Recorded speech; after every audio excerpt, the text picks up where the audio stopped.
The grease under Maria Santos's fingernails had become permanent black crescents that wouldn't scrub away no matter how hard she tried at the end of her shifts.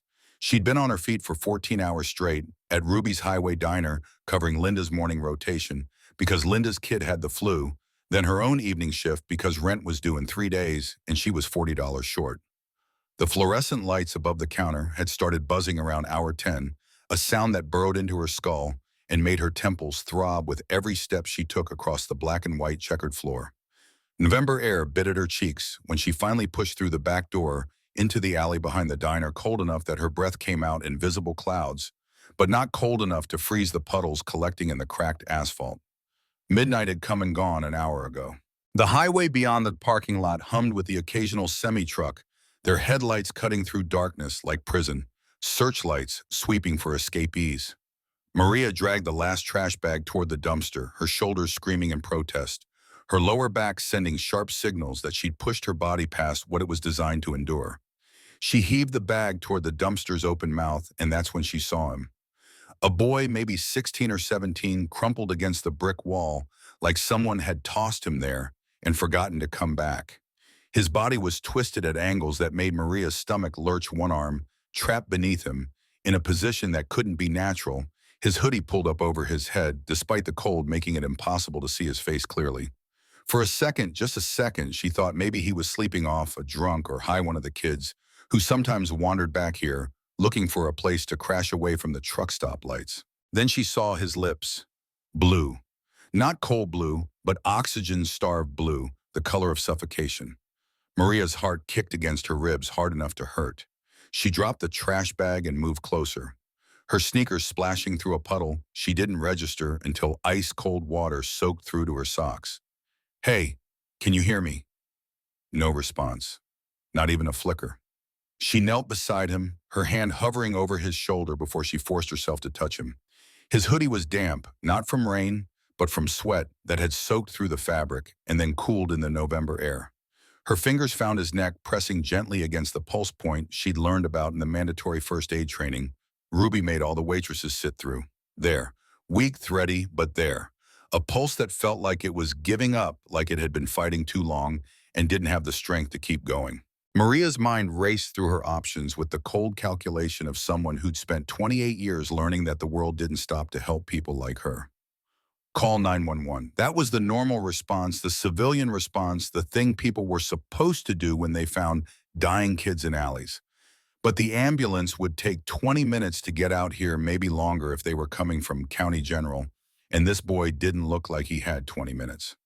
His breathing was too shallow, too irregular, the kind of breathing that preceded the kind of not breathing that couldn't be undone.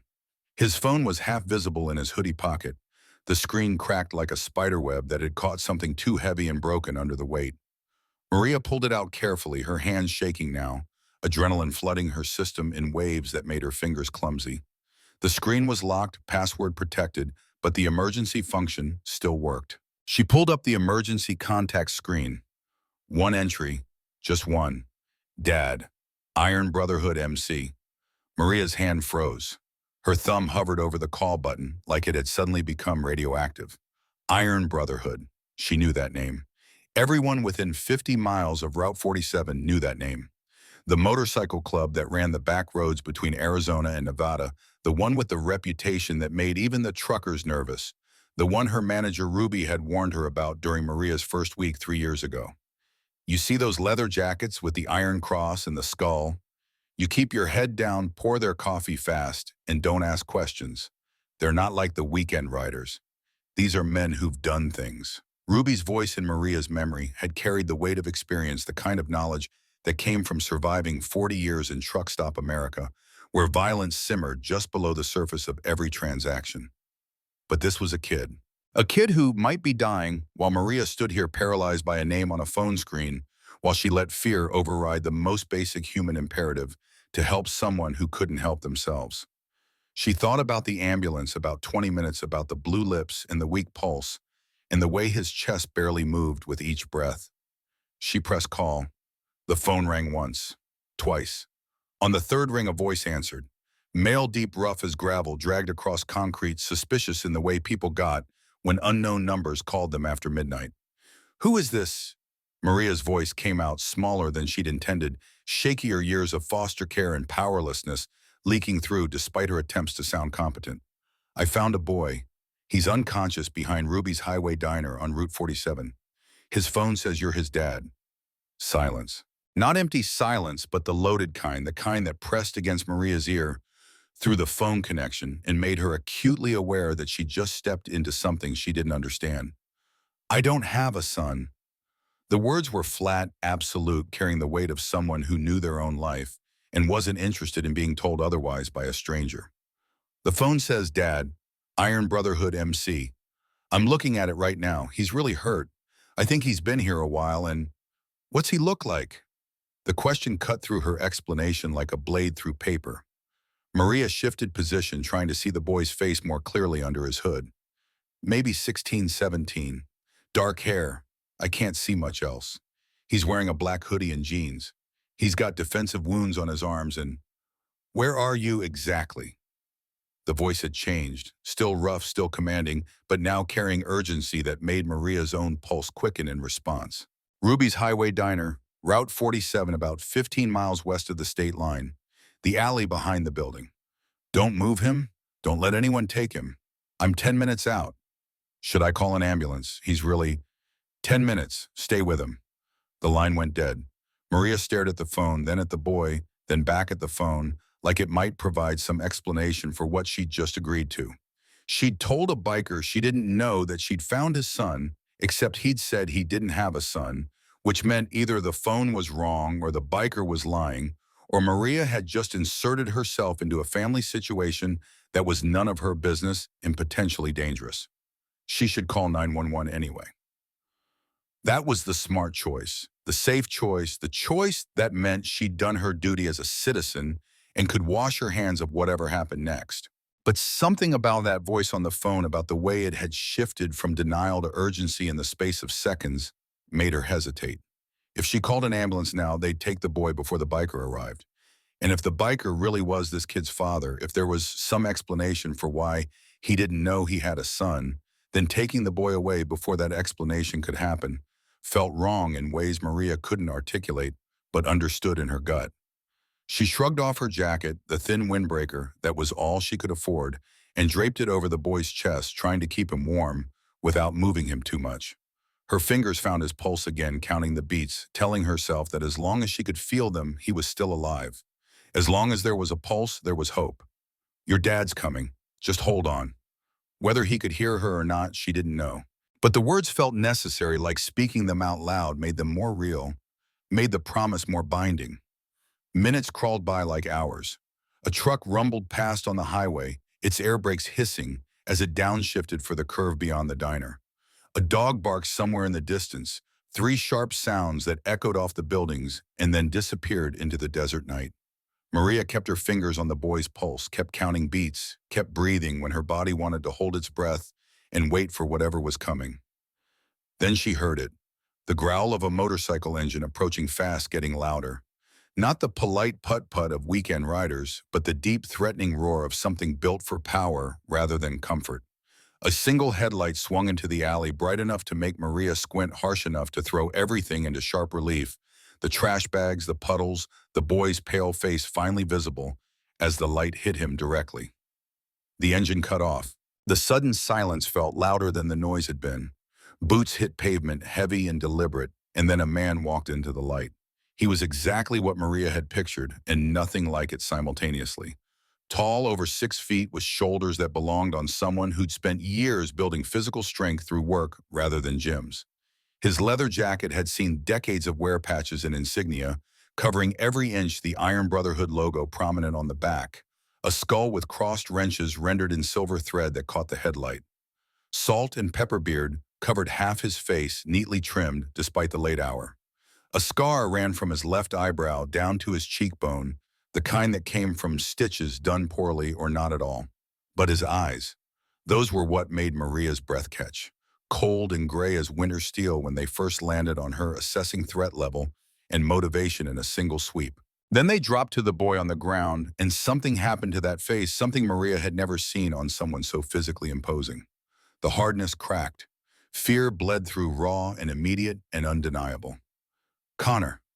The name came out like a prayer, like a plea, like someone calling out to a God they'd stopped believing in, but desperately needed to exist. The man Jax Maria assumed, though he hadn't introduced himself, dropped to his knees beside the boy with speed that seemed impossible for someone his size. His hands moved over Connor's body with practiced efficiency, checking for injuries, assessing damage, moving with the kind of competence that suggested medical training. What happened? The question was directed at Maria, but his eyes never left Connor. She forced herself to speak past the tightness in her throat. I don't know. I found him like this when I took out the trash maybe 15 minutes ago. He's been unconscious the whole time. His pulse is weak, and his lips were blue when I found him. Jax's jaw clenched hard enough that Maria could see the muscle jump beneath his beard. His hands continued their assessment, lifting Connor's hoodie carefully to reveal bruising on his ribs, defensive wounds on his forearms, marks around his wrists that looked like rope or zip ties had been there recently. Did you see anyone, any vehicles, anyone running? No, the diner's been dead since 11.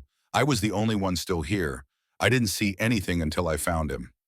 Jax pulled out his own phone and dialed, his voice dropping into command mode, the tone of someone used to giving orders and having them followed without question.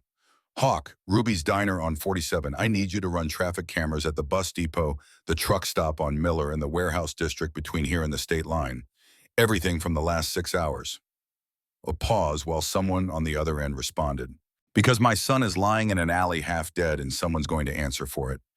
Get me footage now. The last two words carried enough menace to make Maria's skin prickle, despite not being their target. Jax ended the call and finally looked at her properly, his expression shifting slightly as he registered her presence as more than just a voice on a phone. The hardness remained but gained an edge of something that might have been gratitude. You called. It wasn't a question, but Maria nodded anyway. I couldn't just leave him. Most people would have. Before Maria could form a response, Connor stirred.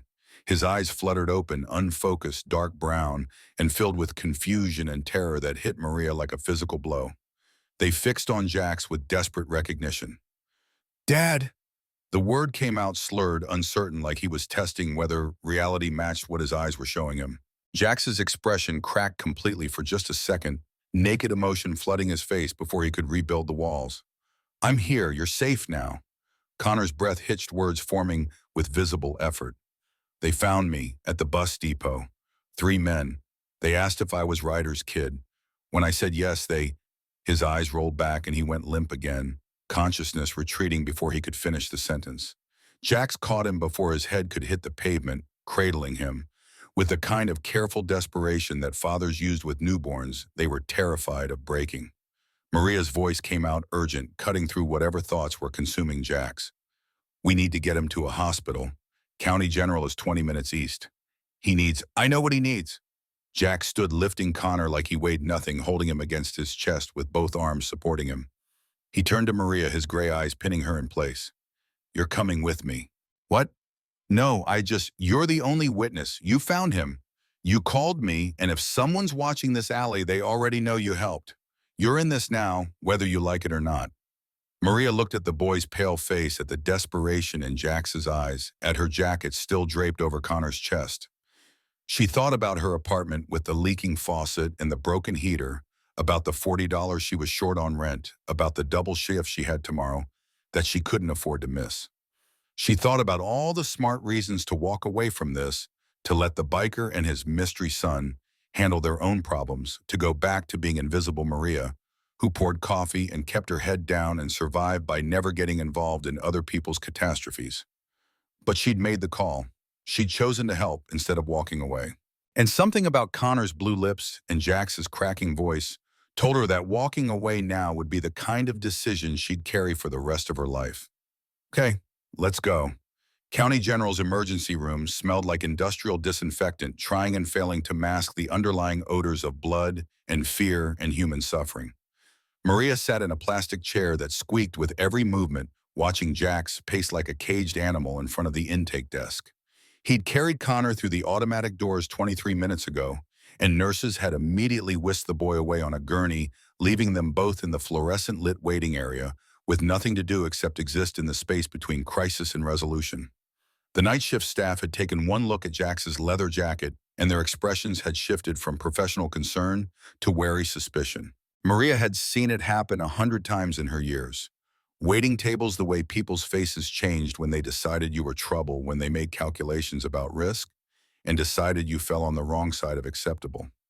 Family only beyond this point, the intake nurse had said, her voice carrying the particular firmness of someone enforcing rules that weren't negotiable. Jax had looked like he wanted to argue to push past the desk and the rules and the clipboard-wielding authority figures standing between him and his son. But Connor had already disappeared through the double doors, already been absorbed into the machine of emergency medicine, and fighting would only waste time and energy that needed to be conserved for whatever came next. Now Maria was stuck. She'd followed Jax to the hospital in a taxi she couldn't afford $32 she didn't have, and the driver had left her at the entrance without waiting for payment, probably reading the tension radiating off Jax and deciding that being stiffed for the fare was better than being involved in whatever situation was unfolding.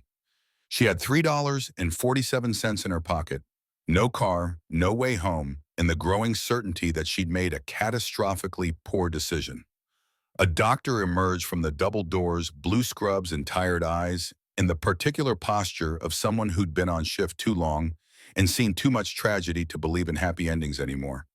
She carried a tablet, her gaze scanning the waiting room before settling on Maria. Miss Santos. Maria's head jerked up, surprised to hear her name. She'd given it to the intake nurse when they'd arrived, had filled out paperwork about finding Connor, because apparently being a witness meant becoming part of the official record. That's me. The doctor approached, her tired eyes taking in Maria's waitress uniform, the grease stains on her hands, the exhaustion written in every line of her face. You're the one who found the patient. Yes, behind the diner where I work. Jack stopped pacing and moved closer, positioning himself just behind Maria's chair, his presence looming without being overtly threatening. The doctor's eyes flicked to him, then back to Maria. Can you describe his condition when you found him? Any visible injuries? Smell of alcohol or drugs? Maria's voice came out steadier than she felt. No alcohol that I could smell. He was unconscious, not moving. His pulse was weak, and his lips looked blue, like he wasn't getting enough oxygen. I didn't see obvious bleeding, but I didn't move him much. Defensive wounds on his arms. Yes, and bruising on his ribs when his hoodie rode up, and marks on his wrists like he'd been tied up. The doctor made notes on her tablet, her expression carefully neutral, in the way medical professionals learn to be when discussing trauma. Jax's voice cut through the space, rough with barely contained frustration. You think some kid passed it out from dehydration with defensive wounds and ligature marks? The doctor's eyebrow raised slightly as she turned her attention to him for the first time. Sir, are you family? Jax's jaw worked, tension radiating off him in waves. I'm his father. Do you have documentation, birth certificate, custody papers, anything that establishes legal guardianship? The silence that followed was heavy enough to stop time. Maria watched Jax's face, saw something like agony flash across his features before he could bury it under the hard mask he wore like armor. I just found out he existed 3 hours ago. The doctor blinked, her professional composure cracking slightly as she processed that information. Maria could see her trying to fit this revelation into whatever bureaucratic boxes the hospital required, trying to reconcile a father who didn't know his son existed with the need for legal documentation before releasing information. I see. Well, without proper documentation, I can't release medical information to you or allow you beyond the intake area. Jax's hands curled into fists at his sides, knuckles going white with the effort of not putting them through the nearest wall. Then who's listed as his next of kin? Who am I supposed to get permission from? The doctor scrolled through her tablet, reading information that made her expression shift from bureaucratic detachment to something closer to sympathy. His mother, Catherine Brennan. We've been trying to reach her, but the number on file isn't. She's dead. The words fell like stones dropped into still water, creating ripples that spread outward and changed everything they touched. The doctor's fingers stilled on her tablet. Lung cancer, 3 months ago. Maria's chest tightened, pieces of a puzzle she hadn't known existed, suddenly clicking into place. Connor was 17, maybe 16.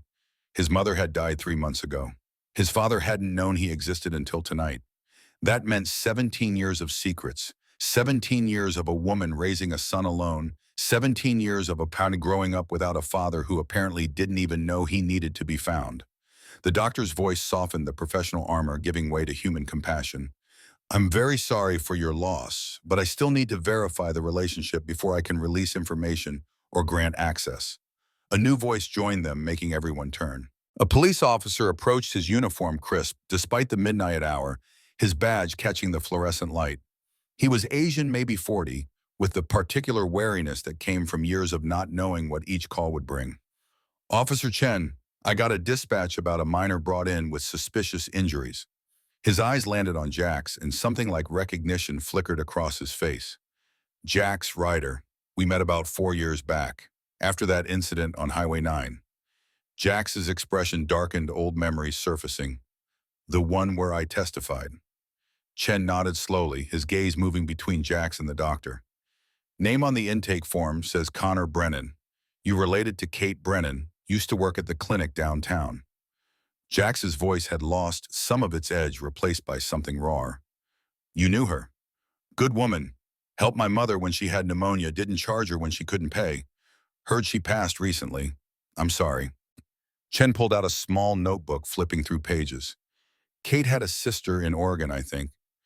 Came to her memorial service. I could try to reach her, but it'll take time to confirm custody and legal standing. The doctor sighed, exhaustion and compassion warring in her expression. Fine. I need proper paperwork filed by morning, but given the circumstances and Officer Chen's verification, I'll make an exception for tonight. She turned back to Jax, her voice taking on the clinical tone of someone delivering difficult information. The injuries we're seeing aren't consistent with a simple collapse or medical episode. Your son has blunt force trauma to his torso, defensive bruising on his forearms, consistent with trying to block punches, ligature marks on both wrists, and significant dehydration. Someone hurt this boy deliberately. Maria's stomach dropped. She'd suspected as much from what she'd seen in the alley, but hearing it, stated clinically, made it real in ways that speculation hadn't.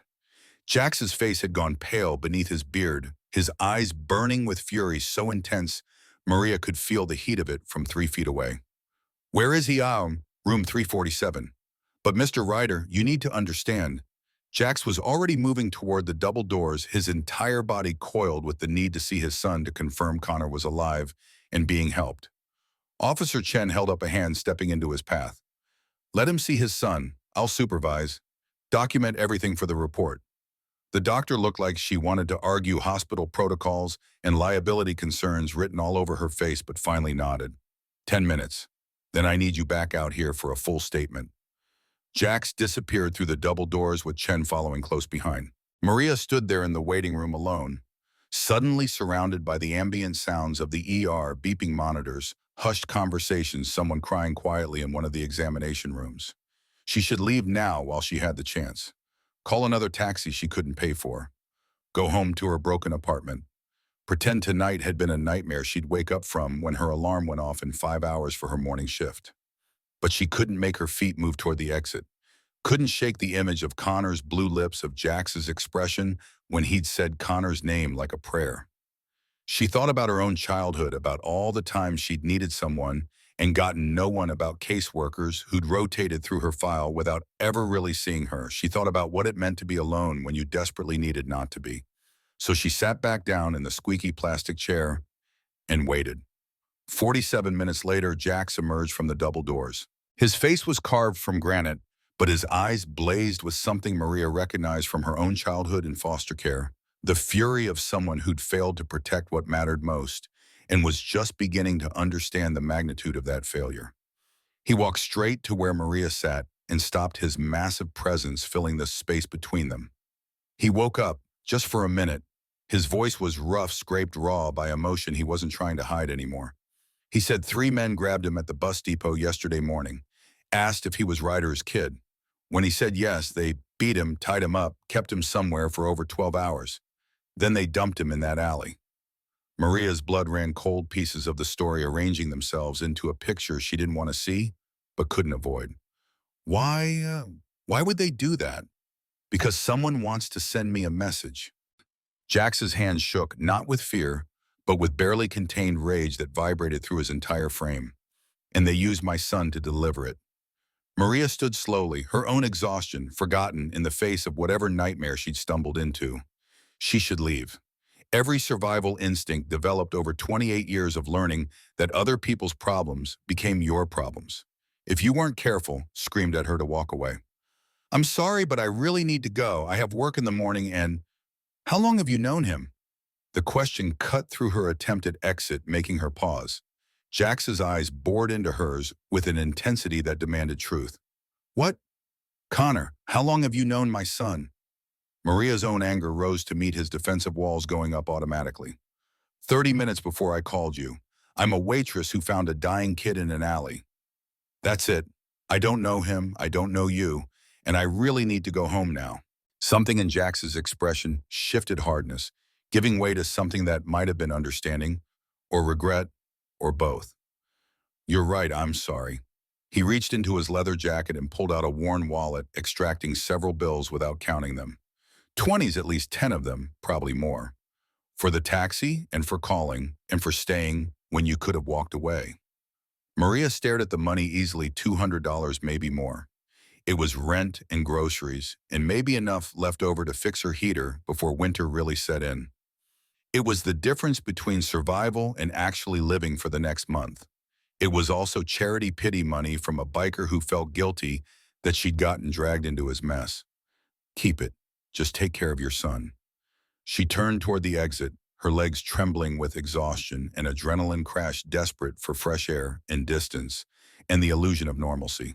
Behind her, she heard Jax's voice, barely above a whisper, but sharp enough to stop her cold. They think you're with me now, which means you're already a target. Maria turned slowly, dread pooling in her stomach like ice water. What are you talking about? Jax's face was grim, his gray eyes holding hers with terrible certainty. Whoever did this to Connor, they're watching. They saw you find him. They saw you call me. They saw you come here with us. He paused, letting the implications sink in. I'm sorry, but your normal life just ended. Maria didn't sleep. She'd gone home at 2 in the morning, locked every door and window in her apartment with hands that wouldn't stop shaking, and spent the next 4 hours staring at shadows on her ceiling while her mind replayed Jax's warning on an endless loop. They think you're with me now. Your normal life just ended. When her alarm went off at 6:30, she gave up on sleep and got dressed for her morning shift, moving through her routine on autopilot. Ruby's Highway Diner looked exactly the same as it always did, neon sign buzzing, with its characteristic electrical hum parking lot, already half full of early risers and truckers grabbing breakfast before hitting the road. The normalcy of it felt surreal, like the previous 12 hours had been fever dream, and this was reality reasserting itself. Maria clocked in, tied her apron, grabbed a pot of coffee, and tried to pretend everything was fine. You look like hell. Ruby's voice cut through Maria's attempt at composure. The older woman stood behind the counter, gray hair pulled back in its usual bun, her weathered face showing concern that came from 20 years of managing a truck stop diner and learning to read people's troubles. Didn't sleep well. That boy they found in our alley. That was you, wasn't it? Cops came by at 4 asking questions. Maria's hands tightened on the coffee pot. I found him when I was taking out trash. Called his dad, that's all. Ruby's eyes narrowed, reading volumes in what Maria wasn't saying. His dad being Iron Brotherhood. Maria nodded, not trusting her voice. Ruby sighed, the sound carrying decades of weariness. You did the right thing calling for help. But Maria, those boys don't play by normal rules. You get tangled up with them. I'm not tangled up with anyone. I found a kid, made a call. Now it's done. Ruby's expression said she didn't believe that for a second, but she let it drop. Take booth 7. Mrs. Chen wants her usual. Maria slipped into the familiar rhythm of morning rush, pouring coffee, taking orders, delivering plates, smiling through exhaustion that made her bones feel like lead. The routine was comforting, mindless, the kind of repetitive motion that let her brain shut down and just exist without thinking about teenage boys with blue lips or bikers with gray eyes full of rage. She was refilling Mr. Patterson's mug, making small talk about the weather when the door chimed. Maria glanced up reflexively and her heart stopped. Jack's rider walked in. The morning sunlight streaming through the windows made his leather jacket look even more worn, highlighting every patch and scar in the material. He moved with the kind of confidence that came from never being afraid of a room, from knowing that his presence alone changed the dynamics of whatever space he entered. Conversations didn't stop exactly, but they shifted, became quieter, more careful. People tracked him with their eyes without appearing to watch directly.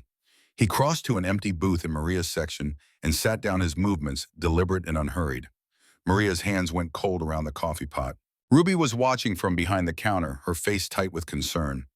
Maria forced herself to walk over to pull out her order pad to pretend this was normal. "What are you doing here?" Her voice came out sharper than intended, fear manifesting as anger. Jax's gray eyes swept the diner, once assessing exits and threats before settling on her face. He looked exhausted, like he hadn't slept either, deep circles under his eyes that even his beard couldn't fully hide. Coffee, black. The word was loud enough for nearby tables to hear, loud enough to sound normal. Then quieter, just for her, "We need to talk." "No, we don't. I helped your son. That's done. I can't." Connor's awake, really awake this time. Stable. They're keeping him another day for observation, but he's going to be okay. Despite her fear, Maria felt genuine relief flood through her. "That's good. I'm glad. But I really need to." "He asked about you. The woman who found him. Wanted to make sure you were okay." Something in Jax's voice made Maria pause, made her actually look at him instead of just seeing the leather jacket and the reputation.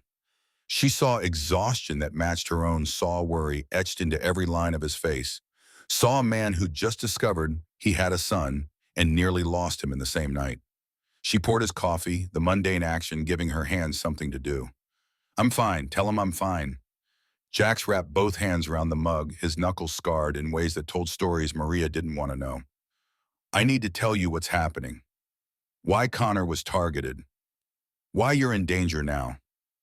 I don't want to know. I just want to go back to, they think you're with me. They think you matter to me. And in their world, that makes you a weapon they can use." Maria glanced toward the counter where Ruby was still watching, toward the other tables where truckers ate their eggs and drank their coffee and existed in a world where the biggest problem was making schedule. She thought about her apartment, her bills, her carefully constructed life of invisibility and survival. "Who's they?" Before Jax could answer, the sound of squealing tires made everyone in the diner look up. Through the front windows, Maria saw a black SUV jump the curb, mounting the sidewalk, engine still running. Two men sat visible in the front seats, their faces obscured by the glare on the windshield.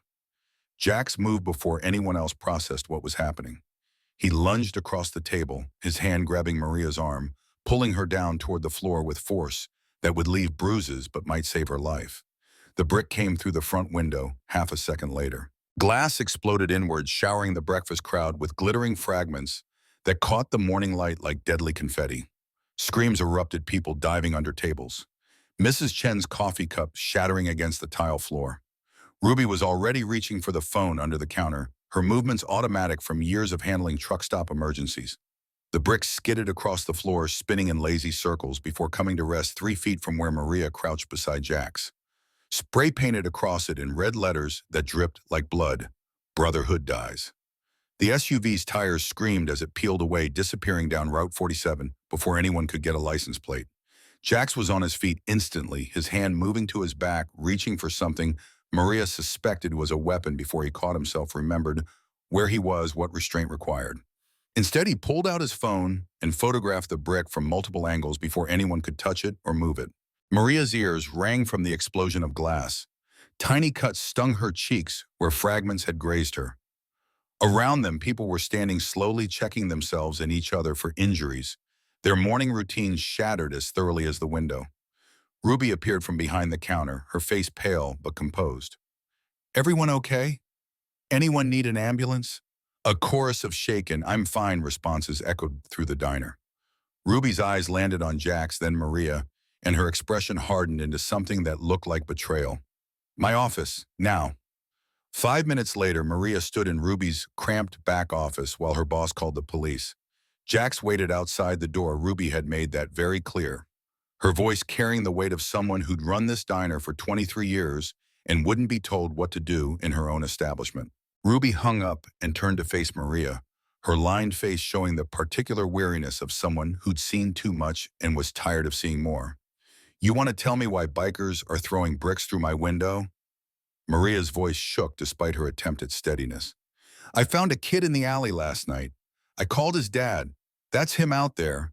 And apparently his enemies think I'm involved now." "Are you—" "No, Ruby, I found someone who needed help and I helped him. That's all." Ruby was quiet for a long moment, studying Maria's face with eyes that had seen thousands of desperate people pass through this diner and learned to distinguish between troublemakers and the troubled. "You're a good girl, Maria. Best waitress I've had in 10 years. Always on time, never complain, work harder than anyone else. But I can't have gang wars in my diner. You understand that?" Maria's stomach dropped, the floor tilting beneath her feet. "Ruby, please, I need this job. I can't. I'm not firing you, but you need to handle this situation fast.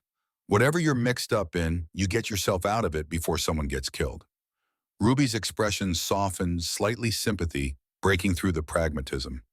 "I like you, Maria. I don't want to see you hurt. But I've got 20 other employees and customers who come here because it's safe. I can't protect you from men who throw bricks through windows." Maria nodded, her throat too tight to speak. When she emerged from the office, Jax was standing by the boarded-up window. Several truckers had already pulled plywood from Ruby's storage shed and were covering the gap. He saw her face and understood immediately. "I'm sorry." The apology was simple, sincere, carrying weight that mere words shouldn't be able to hold. Maria looked at the boarded window, at the glass still glittering on the floor, at her normal life crumbling around her like the fragments of shattered safety. "Explain. Right now. Who did this? Why, what the hell is happening?" Jax's jaw worked, internal debate visible on his face before he made some decision and nodded. "Not here. Somewhere we can talk without—" "No, right here, right now. You said I was in danger. You said they think I'm with you. Tell me who they are and why I should believe anything you say." Jax glanced around the diner at the truckers, who were still cleaning glass, at Ruby, watching from behind the counter, at Maria's face showing fear and fury in equal measure. He spoke quietly, the voice pitched for her ears only. "The Vipers, splinter group from Iron Brotherhood. 5 years ago, they wanted to turn the club into a criminal enterprise. Trafficking guns worse. My brother Jack and I refused. They killed him for it, made it look like an accident." Maria's breath caught pieces of a larger story arranging themselves into a picture she was starting to understand. "I testified against them. Put 6 Vipers in prison, including their leader. The ones who are left, they want revenge. Want me back in the game running their operations. If I refuse, they destroy everything I care about." His gray eyes met hers, carrying terrible certainty. "They just found out I have a son. And now they think I have you. 2 weapons to use against me." Maria's voice came out hollow. "I poured your coffee once. That's literally all that happened. Doesn't matter what's true. Matters what they believe. And they believe you're important to me because you found Connor, because you called me, because you came to the hospital. In their world, that makes you mine to protect." Maria laughed, a sharp, bitter sound that had nothing to do with humor. "I'm not yours. I'm not anyone's. I'm a waitress who made a phone call." Jack stepped closer, his voice urgent but not threatening. "I know that. You know that. But they don't care about facts. They care about leverage. And right now, you're leverage." Maria looked at the brick with its spray-painted threat, at Ruby's disappointed face, at the shattered remains of her safe, normal life. She thought about her apartment, about $40 short on rent, about the double shift tomorrow, that she wasn't sure she'd survive to work. She thought about Connor's blue lips and Jax's question to her. "How long have you known him?" She thought about being alone when you needed not to be. "What happens now?" Jax's expression shifted, relief and regret mixing into something complicated. "Now I protect you, both of you, Connor and you, but you have to let me. You have to trust me enough to let me keep you safe while we figure out how to end this." "How do we end it?" "I don't know yet, but I know running doesn't work, hiding doesn't work. Eventually they find you. Eventually they—" He stopped himself, jaw clenching, on whatever he'd been about to say. Maria finished the thought for him. "Eventually they kill you and everyone around you." Jax nodded slowly. Maria wrapped her arms around herself, feeling cold despite the morning sun streaming through the boarded window. She looked at this man she'd known for less than 12 hours, this stranger with a son he'd just discovered, and enemies who use violence as language. She looked at the wreckage of her diner, at Ruby's worried face, at the normal life she'd spent 28 years building from nothing. One condition: you tell me everything. No more secrets, no more surprises. If I'm in this, I'm in it, knowing exactly what I'm facing. Jax met her eyes, something like respect flickering across his face. Deal. Maria untied her apron with shaking hands, folded it carefully, and set it on the nearest table. She walked to Ruby, who was still behind the counter, still watching with eyes that had seen this scene play out in 100 different ways over 23 years. I need 3 days to sort this out. Ruby's expression was sad but understanding. Unpaid. And Maria, be careful. Men like that, they burn everything they touch. Maria nodded, not trusting her voice. She walked back to where Jax waited by the door, where morning sunlight painted the broken glass in colors too beautiful for something so dangerous. Where are we going? Somewhere safe, somewhere they won't look, somewhere I can explain everything without worrying about bricks or bullets.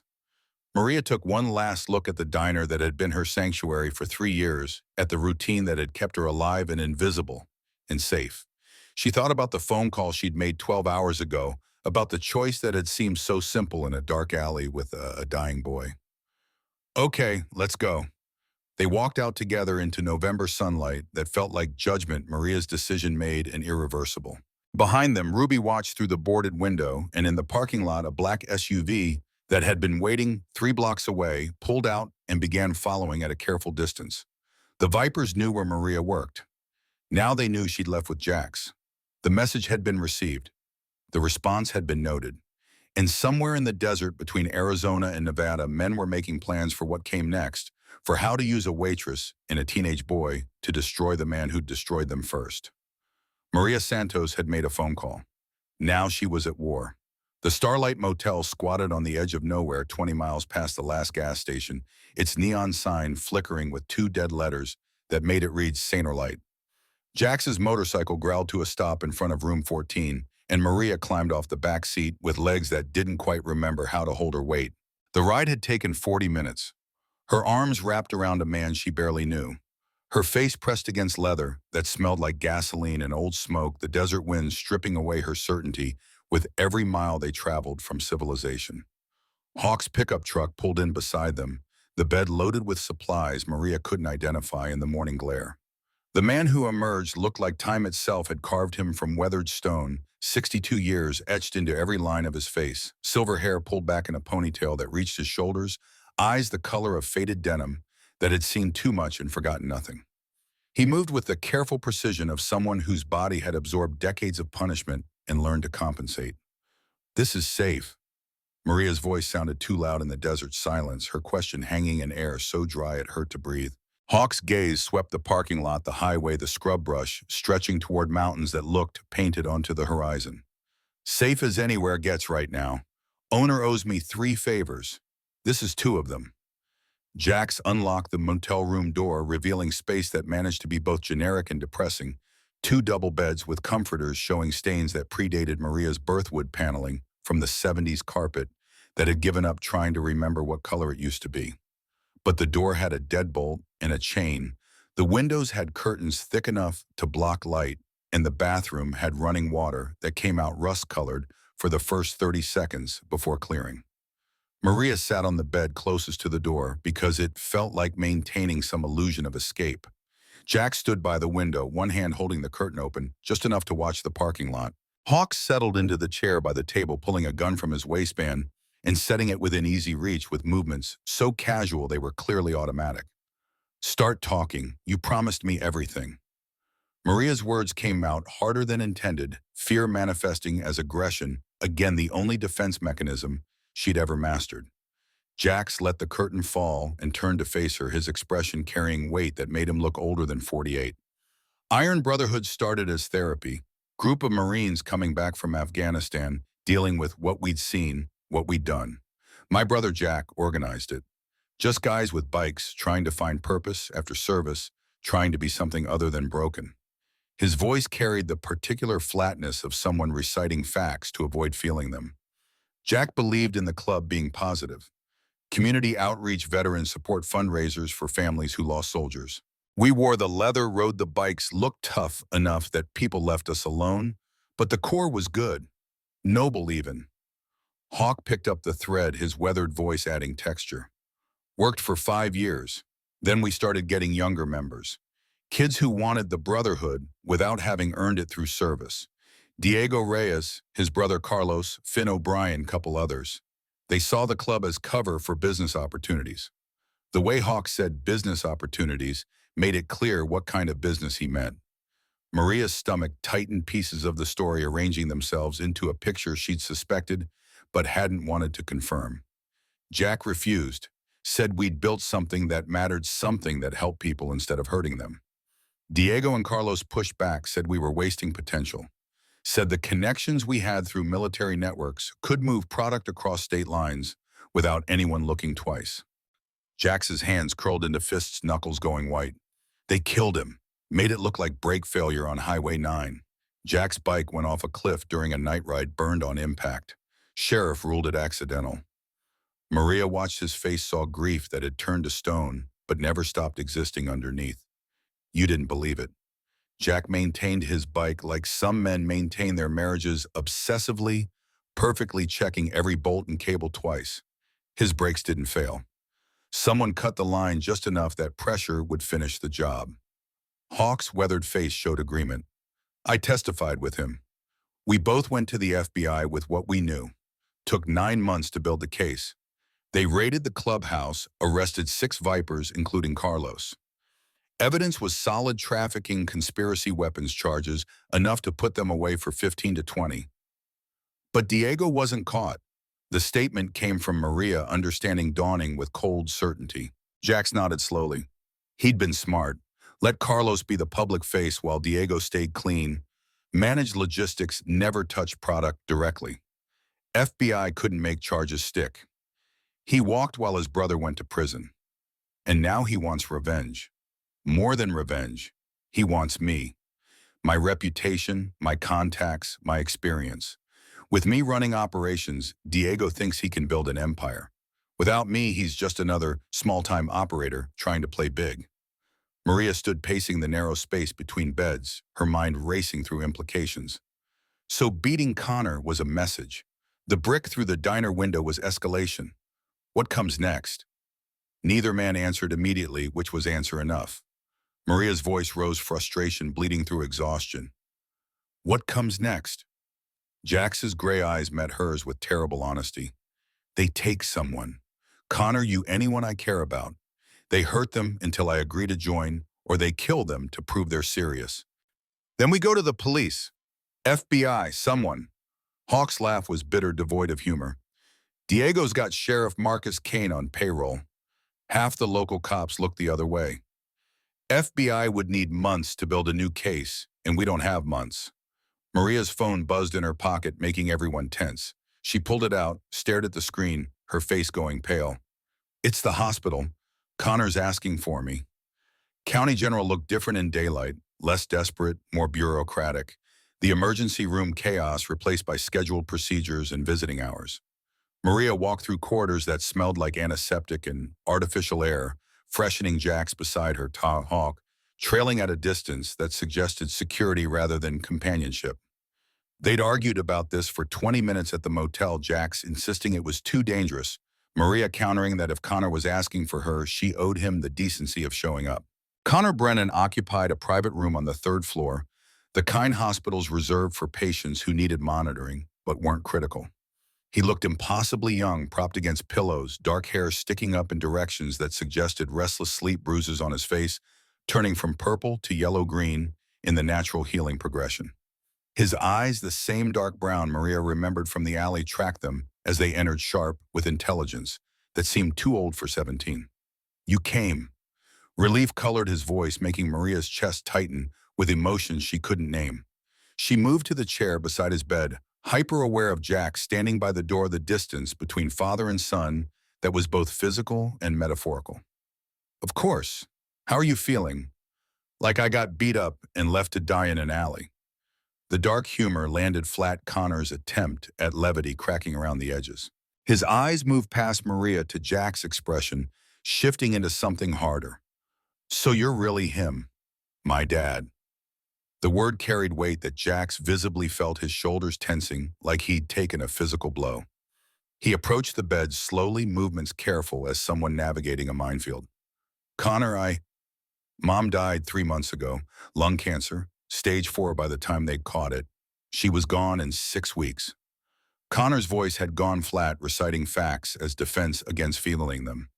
Maria recognized the technique. She'd used it herself in caseworkers' offices, describing abuse and neglect like reading a grocery list because showing emotion meant giving them power over you. She never told me about you. Just said my dad wasn't around, wasn't interested, couldn't be part of my life. I thought you were some deadbeat who'd abandoned us. Jax's face could have been carved from the same stone as Hawk's, but his eyes betrayed everything. His expression tried to hide guilt, grief, desperate need to explain. I didn't know. Your mother and we were together maybe 3 months, 17 years ago, before I met my wife, Sarah. Kate left suddenly, no explanation, no forwarding address. I tried to find her. Try harder. The words cut like surgical instruments, precise and devastating. Connor's jaw clenched, teenager fury mixing with adult pain. She worked 3 jobs to keep us fed. Clinic during the day, cleaning offices at night, weekend shifts at a pharmacy. I wore secondhand clothes and ate school lunch because it was free. She died without health insurance because she couldn't afford it. Each sentence landed like an accusation. Jax took it, absorbing every blow without deflecting or defending. Meanwhile, you were here riding motorcycles, playing outlaw, living whatever life brotherhood meant. Did you think about her, wonder where she went? Or did you just move on to the next thing? Maria watched Jax's face, saw something crack behind the armor he wore. His voice came out rough, scraped, raw. I thought about her every day for a year. Then Sarah came along and I convinced myself Kate had her reasons for leaving, that she'd made her choice and I needed to respect it. I met Sarah, fell in love, built a life. Sarah died 4 years ago, motorcycle accident. He paused, the irony not lost on anyone. I've been alone since, running what's left of the brotherhood, trying to keep it clean, trying to honor what Jack wanted. I thought that was my legacy, a club that helped instead of hurt. Connor's expression flickered, anger giving way to something more complex. Then those men at the bus depot asked if I was Ryder's kid, said my dad was famous, said he destroyed their families. They beat me for hours, kept asking where you were, what you were planning. I didn't know anything, so they just kept. His voice broke, 17-year-old facade crumbling to reveal traumatized child underneath. Maria's hand moved automatically, covering his, offering silent support. Connor squeezed hard enough to hurt, anchoring himself to something real. They said you're a rat, a traitor who betrayed his brothers. They said you destroyed families, put good men in prison. Is that true? The question hung in sterile air between them, father and son, connected by blood and separated by 17 years of absence and lies. Jax could have deflected, could have explained the nuance, could have defended his choices with logic and context. Instead, he told the truth. Yes, I testified against men I'd called brothers, put them in prison, destroyed their families in the process. Connor's face hardened, disappointment settling into his features like it had always been waiting there. Then maybe Mom was right keeping me away. Maybe you are exactly what they said. Jax absorbed the words like bullets, each one finding target, none of them fatal, but all of them wounding. He nodded slowly, turned toward the door, and Maria saw him leaving. Not just the room, but something bigger, surrendering to the verdict his son had rendered. Wait, her voice stopped him mid-step. Maria looked at Connor, at his bruised face and defiant eyes, at the fear bleeding through his anger. Why did they testify? Ask him why. Connor's jaw worked stubbornly, but curiosity won over pride. Fine. Why? Jax turned back, his expression showing exhaustion that went deeper than lack of sleep. Because they killed my brother. Because they wanted to turn something good into something that destroyed lives. Because I'd rather be called a rat than let them traffic drugs through communities that were already broken. His voice gained strength, certainty replacing defense. because being loyal to evil men doesn't make you honorable. It makes you complicit. And I chose to be something other than complicit. Connor was quiet processing. Maria released his hand and stood moving between father and son like a mediator in a conflict neither of them knew how to resolve. Your mom kept you away because she thought this life would hurt you. She was probably right. But you're here now hurt anyway, and your dad's trying to keep you alive. Maybe that matters more than what happened 17 years ago. Before anyone could respond, the door opened. Officer Chen entered, his expression grim, carrying the weight of bad news that couldn't be delayed. We have a problem. Hospital security reported a breach. Someone accessed Connor's records from an outside terminal. They know he's here. What room discharge schedule? Jax was already moving, his command voice cutting through the room. When's discharge? Tomorrow morning officially. We're leaving now. Unofficial discharge. Hawk, bring the truck to service entrance. Chen, can you clear a path? The officer hesitated, bureaucracy warring with pragmatism. I can give you 10 minutes. After that, I have to file a report. 10 minutes is enough. They moved Connor and 8. Hawk appeared with a wheelchair, ignoring the boys' protests that he could walk. Chen ran interference with nurses, his badge buying them the time they needed to slip out through corridors meant for laundry and food service. Maria followed, her heart hammering against her ribs, every shadow. Looking like threat, every sound potentially hostile. The truck was waiting, engine running, Hawk behind the wheel with that careful stillness of someone ready for violence. They loaded Connor into the back seat, Maria sliding in beside him, Jax in front. Hawk pulled out smoothly, no rush, nothing to attract attention. 3 blocks from the hospital, a black SUV pulled into traffic behind them. We've got company. Hawk's voice was calm, stating fact rather than expressing concern. Maria twisted in her seat, watching the SUV match their speed, maintain consistent distance, not trying to hide, wanting them to know they were being followed. The clubhouse, original one before the raid. Jax's words were instruction. Hawk nodded, changing course, heading away from town toward desert roads that slowly surrendered pavement for dirt. The SUV followed, patient as death, letting them run because it knew where they were going, because Diego had probably guessed their destination before they had. The condemned Iron Brotherhood clubhouse sat like a monument to failure, its cinder-block walls tagged with graffiti, its windows broken, its parking lot cracked and sprouting weeds through asphalt. But the structure was solid, defensible, isolated enough that gunfire wouldn't attract immediate attention. Hawk parked behind the building, positioning the truck for quick escape. They moved Connor inside, Maria helping support his weight despite his protests. Jax clearing rooms with efficiency that suggested military training never forgotten. 3 other men waited inside, ghost thin and pale, with hands constantly moving, the kind of nervous energy that suggested intelligence running too fast for comfort. Thin, broad-shouldered, and guilty-looking mechanics, tattoos covering forearms thick as fence posts. Marcus, older, quiet, watching everything with predator's patience. They stood when Jax entered Brotherhood, greeting without needing words. Diego knows we're here. Jax's statement was met with nods. Ghost spoke first, his voice higher than expected from someone who looked half dead. Been tracking their communications. They've got 8 men mobilized. Sheriff Kane's running interference, keeping police off their backs. How long before they move? Already moving. Convoy left their safe house 6 minutes ago. We've got maybe 20 minutes. Connor sat on a folding chair, his face pale, pain breaking through whatever medication the hospital had given him. Maria crouched beside him, her hand finding his again, offering the only thing she could presence, proof he wasn't alone. What's the play? Finn's question directed at Jax, deferring to leadership even in this broken place. Jax moved to the broken window, scanning the desert through gaps in boarded sections. We hold until dark, use the time to plan actual strategy instead of reacting. Diego wants me scared, wants me desperate. We don't give him that. Maria's voice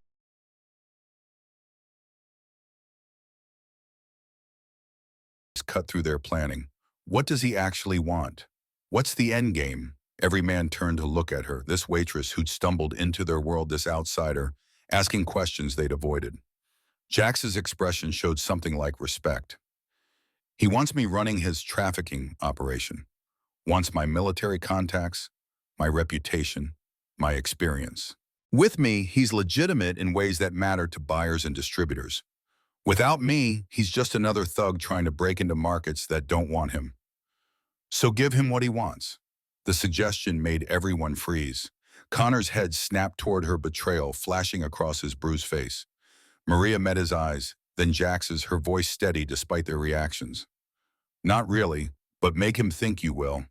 Buy time to build a real strategy instead of hiding in condemned buildings, waiting for attack. Hawk's weathered face showed consideration. Jax's showed conflict. Before either could respond, Connor pushed to his feet, his voice shaking with more than physical pain. You join them after everything you just said about testifying, about choosing not to be complicit. Jax's attention focused completely on his son, the rest of the room fading. I'd do anything to keep you alive. Even become the thing Mom protected me from. Even prove her right about who you are. The question landed like a grenade, exploding everything Jax had been building toward redemption. His face showed the impact, showed a man caught between protecting his son's life and protecting his soul. I don't know. The honesty was brutal. Connor's expression crumbled, his voice barely above whisper. She told me stories about you before she got too sick to talk. Said you were good, once honorable, believed in protecting people. Said the brotherhood corrupted, that turned something beautiful into something ugly. She never blamed you, just mourned what you could have been. Connor's eyes filled with tears. He was too exhausted to contain. If you joined Diego, she was right. Everything she believed about you was a lie. And I'll have lost my mother and never had a father worth having. The words hung in stale air, accusation and plea combined. Jax looked like he'd aged a decade in 30 seconds. Maria watched him wrestle with impossible choices, with the kind of moral calculus that had no right answers. The first gunshot shattered the window beside Ghost's head. Everyone dropped combat instincts, overriding thought bodies, seeking cover before conscious minds registered danger. Return fire came immediately. Hawk from behind overturned desk. Ghost scrambling toward back entrance. Finn already moving with weapon drawn. Diego's voice boomed from outside, amplified by bullhorn carrying across the desert silence. You've got 10 seconds to send out the waitress and the boy. After that, we come in shooting. Maria's blood turned to ice. Beside her, Connor was shaking, his earlier defiance replaced by terror that came from knowing exactly what these men were capable of because he'd already survived their methods once. Jax moved with purpose that suggested decision made his gray eyes finding Maria. Back door. Ghost will cover you. Get Connor to Hawk's truck. Keys are in the ignition. What about you? I'll buy you time. Go. Now. Maria wanted to argue, to protest that splitting up was exactly what Diego wanted, that sacrifice was noble but stupid. But Connor's hand was in hers, his pulse racing beneath her fingers, his breath coming too fast for someone who'd been beaten and hospitalized 12 hours ago. She pulled him toward the back entrance where Ghost waited, his pale face grim. 5 seconds. Diego's voice again counting down to violence with the patience of someone who'd won before the game started. Ghost cracked the back door, scanning the area through fraction of opening. 3 trucks, at least 10 men, covering all approaches. Then we go through them. Maria's words surprised everyone, including herself. Connor stared at her like she'd lost her mind. Ghost's expression showed interest. Explain. They're expecting us to sneak, to hide, to run scared. We go straight at them, fast and loud, make them choose between stopping us or maintaining position. Hawk materialized from somewhere, his weathered face showing approval. Distraction, oldest trick in warfare. Maria met Jax's eyes across the room, saw him calculating odds, assessing risk, measuring her determination against his protective instincts. Whatever he saw made him nod slowly. Ghost, you drive. Finn, cover the truck. Hawk and Marcus create crossfire from windows. I'll negotiate with Diego, keep him talking while you move. 2 seconds. The countdown finished. Jax raised his voice, projecting through broken windows. Diego, let's talk, man to man, no guns. Laughter answered him, cruel and certain. You don't make demands. You're surrounded, outgunned, and out of time. Send out the waitress and kid or we burn you out. The kid's my son. Silence. Then Diego's voice again, carrying new edge of satisfaction. Is that right, Catherine Brennan's boy? The one you didn't know existed? That's beautiful, Jax.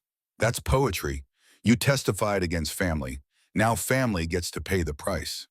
Maria pulled Connor toward Ghost's position by the back door, Finn moving ahead of them, with weapon drawn covering their approach. Through the gap, she could see the clearing behind the building, the scraggly desert brush, the dirt road leading away. She could also see two men positioned 30 yards out, rifles ready, watching for exactly this escape attempt. Ghost whispered instructions. On three. Straight line to truck. Don't stop, don't look back. If you hear shooting, get lower, but keep moving. Connor's hand trembled in Maria's grip. She squeezed hard, anchoring both of them. We're going to make it. How do you know? Because your dad's buying us time. Because Ghost and Finn aren't risking their lives. Because we don't get to quit. Front windows exploded with coordinated gunfire, Hawk and Marcus creating the promised crossfire, forcing Diego's men to take cover, disrupting their positions. Ghost yanked the back door open fully. Three. They ran. Maria had Connor's arm across her shoulders, taking his weight, pushing forward through pain and fear. Ghost led Finn, guarded their flank bullets, kicking up dust in trajectories that missed by inches or feet, but felt like they passed through center mass. One of Diego's men stood from cover, rifle swinging toward them, and Finn's return shot dropped him before he could fire. 20 yards. 15. The truck growing larger, becoming possible instead of theoretical. Maria could see the keys dangling from ignition, could picture herself behind the wheel, could imagine escape transforming from desperate hope to reality. 10 yards. The second shooter appeared from behind the truck itself, weapon raised, no time to dodge or duck or do anything except accept that she'd made her play and lost. Connor yanked her sideways, throwing them both toward the ground, the bullet passing through space they'd occupied. Ghost's return fire was immediate, 3 shots in rapid succession, the shooter going down hard. Maria scrambled up, hauling Connor with her, both of them diving into the truck's back seat while Ghost took the wheel. Engine roared to life. Finn jumped in beside them, his weapon still raised toward threats manifesting from multiple directions. The truck lurched forward, tires spinning in desert dirt before finding purchase. Behind them, the clubhouse erupted with intensified gunfire. Diego's men concentrating fire on the building, on Jax and Hawk and Marcus, still inside, pouring bullets through broken windows with intent to kill rather than intimidate. Maria twisted in her seat, watching the condemned clubhouse shrink with distance, knowing Jax was still inside, still buying them time with his life. He'll be okay. Connor's question was directed at Ghost, desperate for reassurance from someone who might actually know. Ghost's pale face showed nothing, his hands steady on the wheel. Your father survived worse. Hawk, too. They'll extract when Diego realizes you're gone, use the chaos to disappear. How do you know? Because that's what Marines do. They complete the mission. They reached paved highway, Ghost pushing the truck faster distance, becoming their ally. Maria checked her phone, no signal out here, no way to confirm anyone's status. Connor sat pressed against her side, his breathing ragged, pain and fear and exhaustion combining into something that looked like shock. She wrapped an arm around his shoulders, offering warmth and presence, the only thing she had to give. Thank you. Connor's voice was small, young, stripped of the defiance he'd wielded like armor in the hospital. For what? For not leaving when you could have. For staying with me. Maria thought about the phone call she'd made in a dark alley, about the series of choices that had led from there to here, about how quickly a normal life could dissolve when you chose to help instead of walk away. We're in this together now. You, me, your dad. Whatever happens next, we face it as... She couldn't finish the thought because family felt presumptuous and team felt insufficient. Connor finished for her, his voice carrying weight beyond his years. As people who give a damn. 20 minutes down the highway, Ghost's phone finally got signal. It rang twice before someone answered. Ghost listened, his expression unchanging, before handing the phone to Maria. For you. Jax's voice came through, rough but alive, carrying a background sounds of engines in motion. You made it. Relief flooded through Maria so intensely it felt like physical pain. So did you. Where are you? Hawk's bike, heading to Father Mike's chapel in Clearwater. Old friend's safe haven place to regroup. What about Diego? He's got a new message for me, delivered by bullet through the clubhouse wall. 24 hours. Either I join him, run his trafficking operation, or he kills Connor. Then you, then everyone who's helped me.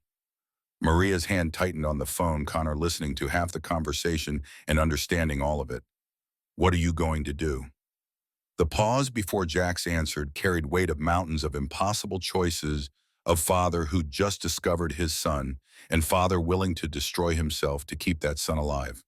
Whatever it takes, even if it destroys everything I am. The line went dead. Maria stared at the phone, feeling the trap closing around all of them. Diego's ultimatum, Jax's desperation, Connor's trauma, her own complicity in a war she hadn't chosen but couldn't abandon. Outside the truck windows, desert stretched endlessly, beautiful and indifferent, offering no answers to questions that had none. My dad's going to sacrifice himself for me. Connor's statement wasn't question, just terrible certainty.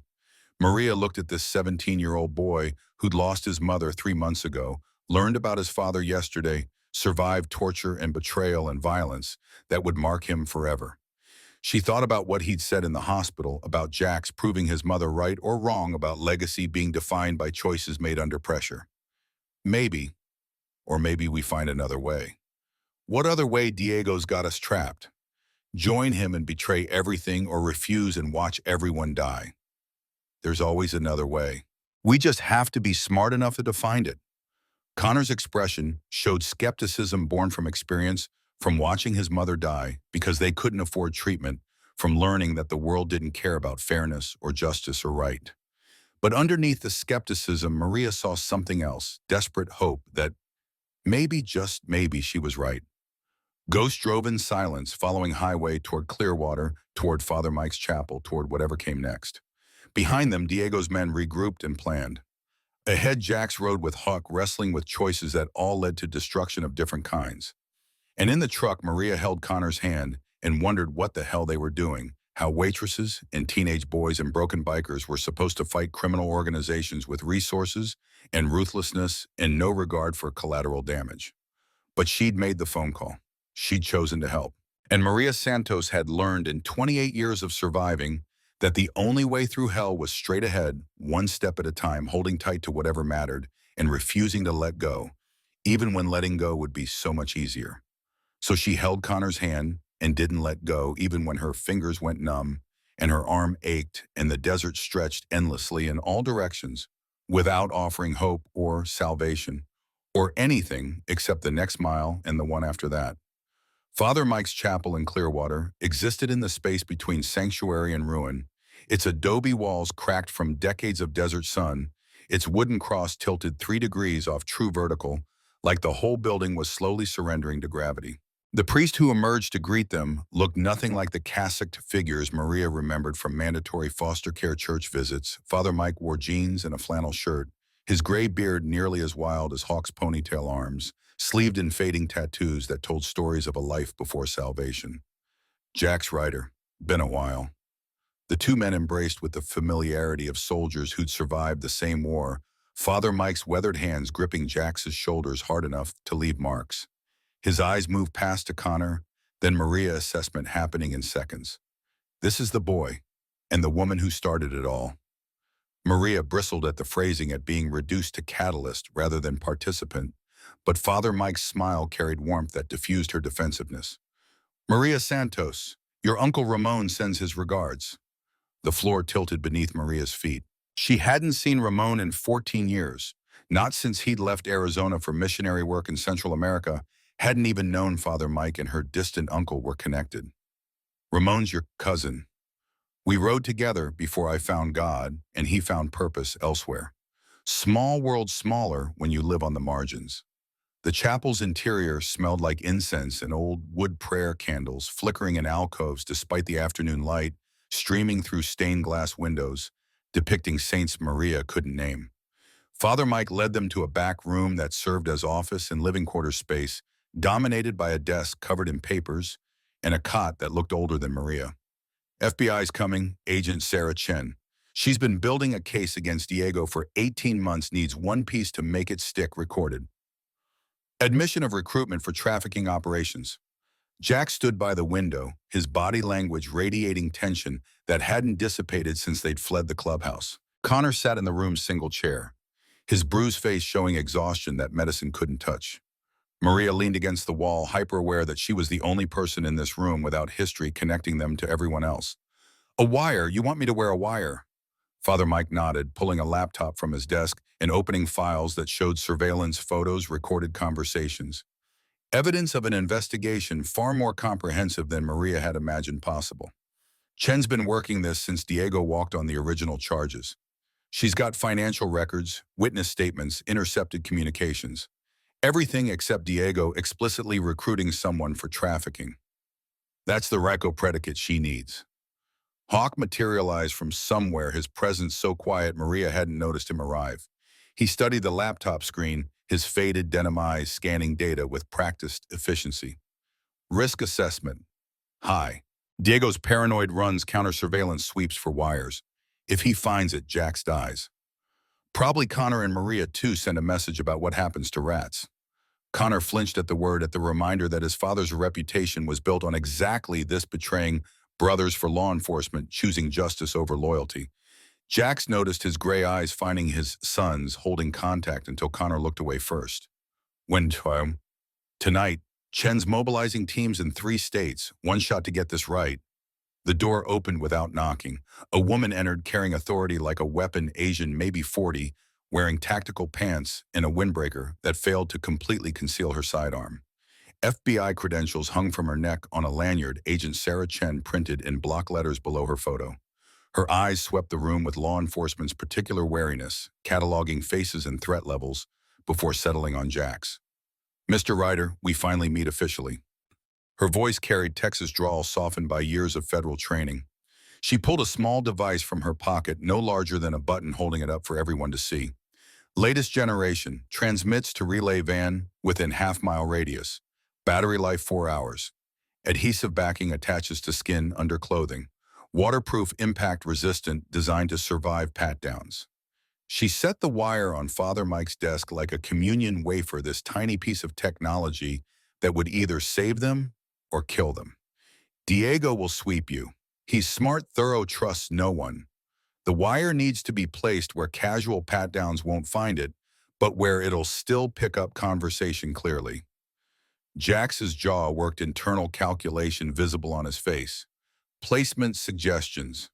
Small of back below belt line, between shoulder blades, inside thigh, anywhere that requires undressing to check properly somewhere. Diego won't go unless he's already decided you're wired. The clinical discussion of where to hide surveillance equipment felt surreal to Maria, like they were planning a heist rather than trying to survive. Connor's hands gripped the chair arms hard enough that his knuckles went white, his breathing shallow. "What do I say? How do I get him to admit trafficking recruitment without being obvious?" Chen pulled up a document on Father Mike's laptop, bullet points outlining conversation strategies that read like manipulation manual. "Let him pitch you, act reluctant but persuadable. Ask about logistics, profit margins, security. The more details he gives, the stronger the case. But most important, get him to explicitly state he wants you running trafficking operations and threaten what happens if you refuse. Because threats establish coercion, and coercion makes it RICO conspiracy instead of just solicitation." Chen's eyebrow raised slightly at Jax's understanding. He shrugged, expression bitter. "I testified before. I know how federal cases work." "Then you know we need clean audio. No ambiguity, no room for defense attorneys to claim he was joking or speaking hypothetically. Diego needs to believe you're actually considering his offer long enough to talk specifics." Maria found her voice the question that had been building since Chen walked in. "What happens to Connor and me during this?" "You stay with Father Mike, protected location agents on perimeter. If anything goes wrong, evacuation protocol gets you to federal facility within 20 minutes. And if Diego decides to move against us while Jax is at the meeting," Chen's expression showed respect for the question, for Maria's refusal to pretend danger didn't exist. "Then we abort, raid Diego's location immediately with what we have, and pray it's enough to make charges stick. But honestly, if we abort, Diego walks. Again. And you spend the rest of your lives looking over your shoulders." And the silence that followed carried weight of futures branching from this moment, safety purchased with continued danger versus risk traded for potential freedom. Connor stood abruptly, his voice cutting through the stillness. "Can I talk to my dad alone?" Everyone looked at Jax, who nodded slowly. Chen Hawk and Father Mike filed out, Maria following last, catching Connor's eyes as she passed. He looked terrified and determined in equal measure, 17 years old, and carrying burdens that would break most adults. The door closed. Maria sat on the chapel's front steps, afternoon sun warm on her face, desert wind carrying scents of sage and dust. She could hear voices from inside Connor and Jack's, words too muffled to distinguish but tone clear enough. Anger, then pleading, then something that might have been tears from one or both. 20 minutes passed. The door opened. Connor emerged first, his face blotchy, but expression lighter, like some weight had been lifted or redistributed. Jax followed, his gray eyes red-rimmed but clear, carrying peace that hadn't been there before. "We're good." Connor's statement was directed at Maria, at Chen and Hawk and Father Mike, who'd all reappeared from wherever they'd given father and son privacy. No one asked what had been said, what understanding had been reached in that room. Some conversations were sacred, their contents meant only for participants. Chen approached Jax with the wire adhesive backing exposed, waiting for permission. He nodded, turning his back, lifting his shirt to expose scarred skin and old tattoos. The agent placed the device with practiced efficiency, pressing firmly to ensure contact, testing audio levels through equipment in her vehicle parked behind the chapel. "Signal's clean. Remember, let him talk. The more he says, the better." And Jax, she met his eyes with intensity that made clear this wasn't agent to informant, but human to human. "If it goes sideways, you get out. We'll find another way." "There is no other way. Diego wins or we do. Tonight decides which." Sunset painted the desert in colors that hurt to look at, oranges and purples, so saturated they seemed artificial light playing across rock formations, like nature was showing off. The truck stop Diego had chosen sat 20 miles from anywhere that mattered, isolated enough that screams wouldn't carry, but public enough that outright assassination would attract attention. Jax arrived on Hawk's bike, the growl of its engine announcing their presence before headlights swept across the parking lot. Diego waited beside a black SUV, 4 men flanking him with the casual readiness of people accustomed to violence. He looked nothing like Maria had imagined, average height, average build, the kind of forgettable appearance that helped criminals blend into crowds. But his eyes ruined the disguise, dark and flat as a shark's, showing calculation without conscience. Jack's rider, the legend himself. Diego's voice carried across the distance between them, mocking and satisfied predator who'd cornered prey after long pursuit. Jax dismounted Hawk, staying with the bike, positioning himself for quick extraction if needed. 300 yards away, hidden in scrub brush, Maria crouched beside Connor and Chen, watching through binoculars, the FBI's recording equipment capturing every word the wire transmitted.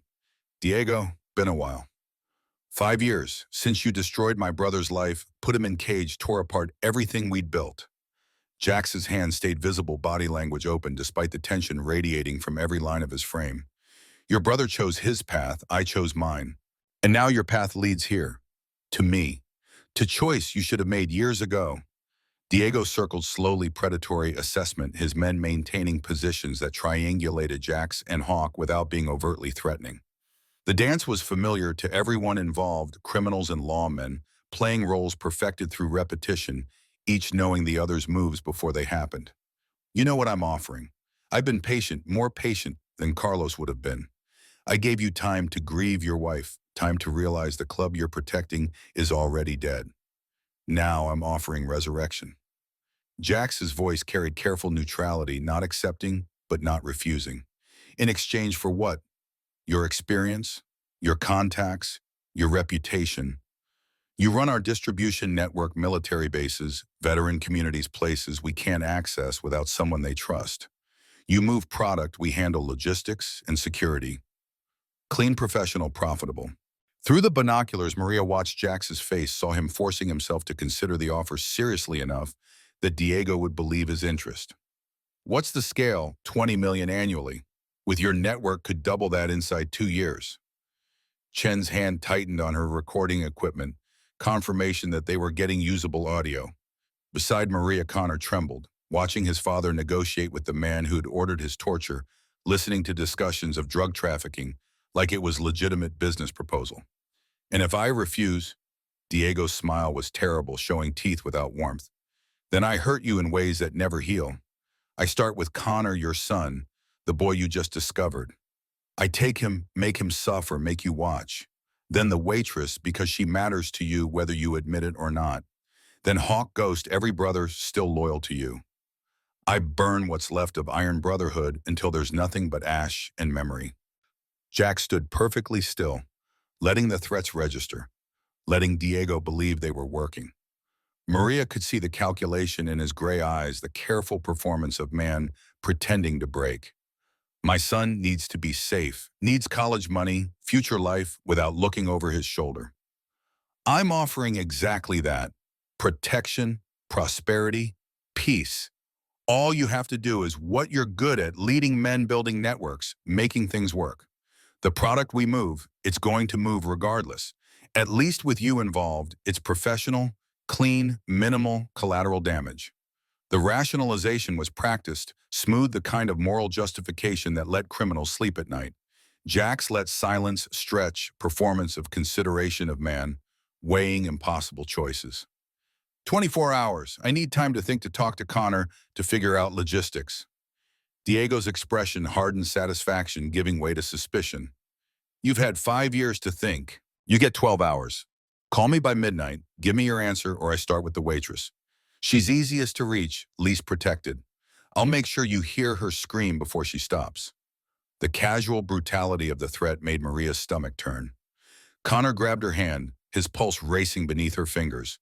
Chen spoke into radio, low and urgent, coordinating teams for immediate action if Diego decided to move against them tonight. Jax held to Diego's gaze, something shifting in his expression.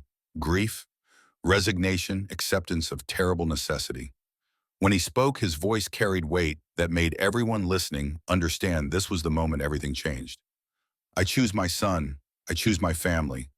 I choose being the man my son can be proud of. Diego's face twisted, satisfaction becoming rage. Then you chose death. His, hers, yours. Should have taken the deal while, no. Jax's interruption was quiet but absolute. I chose justice. The FBI vehicles appeared from 4 directions, simultaneously, lights, blazing sirens, screaming tactical teams moving with precision that came from months of planning. Diego's men reached for weapons but found themselves already targeted. Red laser dots painting their chests, voices shouting commands that weren't negotiable. Diego himself froze, understanding, flooding his face, betrayal and fury mixing into expression of pure hatred directed at Jax. You wore a wire again. You're still the same rat, still destroying brotherhood. Jax watched agents swarm Diego's position, watched the man who'd terrorized his son get forced to the ground and cuffed, watched the careful plan execute exactly as choreographed. I didn't destroy brotherhood. I saved what it was supposed to mean. Chen was running toward Jax, other agents securing the scene, coordinated raids happening simultaneously in Nevada and California, according to radio chatter flooding the frequency. Maria pulled Connor to his feet, both of them emerging from hiding, approaching the truck, stopped parking lot that had transformed into crime scene, complete with evidence markers and official vehicles. Diego screamed from the ground, agents holding him down, his voice carrying across distance. You'll never be free of this. I've got friends, resources, reach you can't imagine. This isn't over. But his words rang hollow, desperation masquerading as threat. Chen pulled evidence bag from her vehicle, holding it up for Diego to see, the wire still transmitting, still recording his final outburst. Around them, 17 Vipers were being arrested, weapons and drugs seized from vehicles. The entire conspiracy collapsing under weight of 18 months investigation, plus tonight's recorded admissions. Connor reached Jax and threw himself at his father with force that would have knocked down someone less solid. Jax caught him, held him, father and son clinging to each other like drowning men who'd found shore. Maria watched them, her throat tight with emotions she couldn't name in this family that shouldn't exist, finding ways to hold together despite everything trying to tear them apart. It's over. Chen's voice beside Maria carried satisfaction and exhaustion in equal measure. The agent looked like she'd aged a decade tonight, like the adrenaline that had sustained her was finally crashing. Diego's going away forever. RICO charges trafficking, conspiracy, attempted murder, witness intimidation. We've got him on federal crimes across 3 states. There's no walking away this time. What about Connor and Maria? They're safe. Chen nodded, her expression softening slightly. Vipers are done. Diego was the last leader with enough reach to pose real threat. With him gone, the organization collapses. You'll still need to be careful, watch for revenge attempts from true believers, but the coordinated danger that ended tonight. Maria let herself believe it, let the tension she'd carried since finding Connor in that alley finally start to release. Beside her, Chen made calls coordinating evidence transport, prisoner processing, the machinery of federal justice grinding into motion. And in the parking lot's harsh light, Jax held his son and whispered things Maria couldn't hear, but understood anyway: apologies, promises, love expressed in words that came late, but still arrived before too late mattered. The federal courthouse in Phoenix looked like fortress, designed by committee concrete and glass, creating spaces meant to intimidate through sterile authority. 6 weeks after the truck stop arrests, Maria sat in the gallery watching Diego Reyes face justice for the third time in his criminal career. This time felt different. No cocky confidence, no expensive lawyers suggesting reasonable doubt, just exhausted man watching his empire burn to foundation. Connor testified, first voice steady despite visible trembling, describing the bus depot abduction, the hours of torture being dumped in an alley as message to his father. Defense attorneys tried to rattle him with aggressive cross-examinations, suggesting he was lying to protect Jax, but Connor held firm. His bruises had faded but not disappeared, photographic evidence showing healing injuries that corroborated every word. Maria went second, describing finding Connor, making the phone call, everything that followed. The defense painted her as opportunist waitress, hoping for reward money or relationship with biker, but Maria's steady recitation of facts undercut their implications. She was just person who'd helped when help was needed, witness to crimes rather than participant. Jax testified, last walking jury through brotherhood history, the split with Vipers. Jack's death, the original testimony, 5 years ago, Diego's campaign of intimidation that culminated in Connor's abduction. He wore button-down shirt instead of leather jacket, clean-shaven for court, but nothing could hide what he was, biker former Marine man who'd lived violently and chosen differently. The recording played through courtroom speakers, Diego's voice captured by the wire, every threat and recruitment pitch preserved digitally. The jury listened with expressions ranging from disgust to fascination, civilians glimpsing criminal world they'd only imagined existed. Finn O'Brien testified too, explaining how Diego had faked his daughter's kidnapping with photographs that looked real enough to terrify, but depicted girl who wasn't actually Finn's child. The mechanic's voice broke, describing his betrayal, how he'd helped Diego track Connor and Maria because he thought his daughter's life depended on it. I was a coward, thought I was choosing my kid over brotherhood, but I was just choosing fear over courage. Jax showed me what real fatherhood looks like, protecting your child even when it costs everything.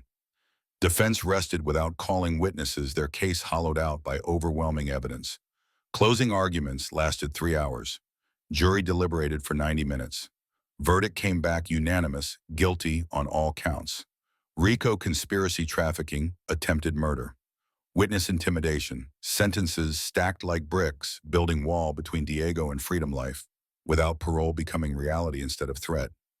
Diego stood for sentencing, his flat shark eyes finding Jax in the gallery, holding contact while judge read terms of imprisonment. You destroyed 2 brotherhoods. Hope it was worth it. Jax didn't flinch, didn't look away, his voice carrying across courtroom. Brotherhood was supposed to mean something.